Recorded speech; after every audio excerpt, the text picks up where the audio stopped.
Yeah, do you have any tips for people to get into that flow, into that zone when they're running? Yeah, totally, into that flow and zone. Firstly, you know, you just need to make sure you're building a nice, healthy running routine. So even if it's just starting off, you know, with a mile a day, even less than a half a mile a day, just building up slowly, obviously, if you're a new runner, and then you can just build it up, build it up. But yeah, trying to get into that zone, just don't put a lot of pressure on yourself. I find that a lot of people, especially things like, you know, everyone's got a GPS watch or an iPhone and Strava, whatever now, you know. That's it, you're just watching, you watch the whole time, looking at your pace, and you want to go faster than your friends, faster than your previous times, and then all you're doing is just drilling yourself into the ground.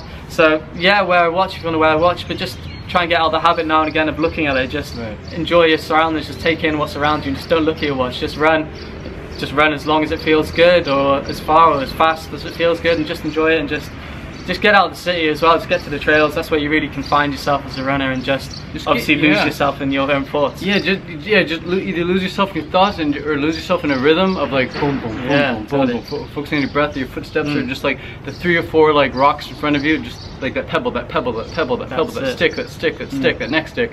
And it's just like the next thing, always in the moment.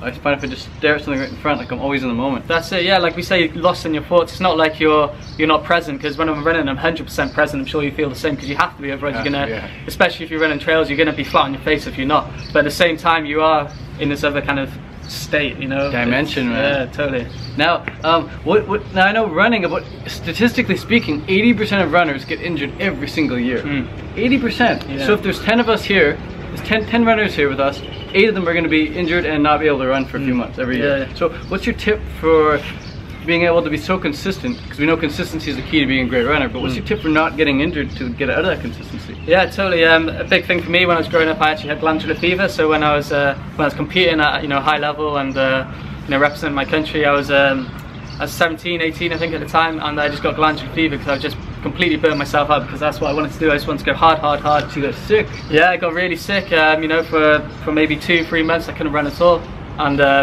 after, you know, relying on it so much in my life leading up to that point, it was really difficult for me, and that's where I really kind of had a breakthrough with my running at the same time. So it was like a blessing in disguise, because I realised that, you know, to really get the most out of yourself, you have to really respect your body, and that was something I hadn't really done much up until that point. So yeah, obviously started thinking about diet, and then obviously thinking about rest. Rest is just the #1 key component to making any successful runner. Horizontal. Totally. I started realising that, you know, all my friends around me who weren't injured, who weren't sick, the thing that they were always good at is just, like I said to you earlier, just going easy when you need to go easy, you know. So obviously have your hard days, have your hard sessions, but just really respect your body. And you know, some days it's alright to go out and run 2 minutes slower per kilometre than you usually will, you know, a few minutes slower than your fastest mile or what have you. Just go out and, like you said earlier, just enjoy yourself, and just remember why you love running. It's not always about the times, it's not always about, you know, kicking everyone's ass.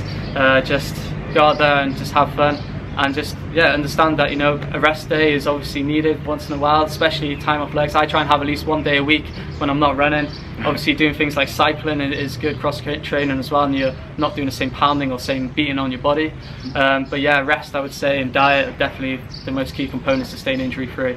So when it comes to diet then, everyone knows I'm vegetarian, raw vegan, and Harry, you predominantly eat fruit, yeah? Totally, predominantly fruit, just super easy for recovery, really fast digestion, obviously anti-inflammatory as well, hydration. It's just everything you need really, especially as a runner. And if you know you're leading a busy lifestyle, you're working a lot and everything as well, it's just easy to grab some fruit, just get it on the move. And for you, what's the difference, or what difference do you feel when it comes to eating cooked vegan and raw vegan? Like, what's the difference between a cooked bowl of rice for you? Like, how do you feel a cooked bowl of rice and potatoes versus a smoothie?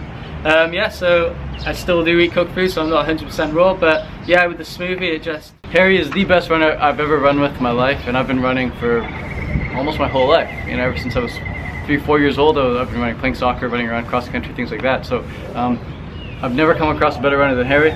So if there's one person I would hire for a coach, it would definitely be Harry. Cheers, man. So yeah, check out harryruns.com. I'll post the harryruns.com, yeah? Yeah, totally, man. Yeah. And I'll post his YouTube in the description below. But anyways, man, thanks for the podcast. Cheers, man. Yeah, good. Always that good. Was excellent. Fun to and yeah, guys, if you want any other videos on any other topics, comment down below, and I'll be sure to make them. Peace, guys. Happy running, guys.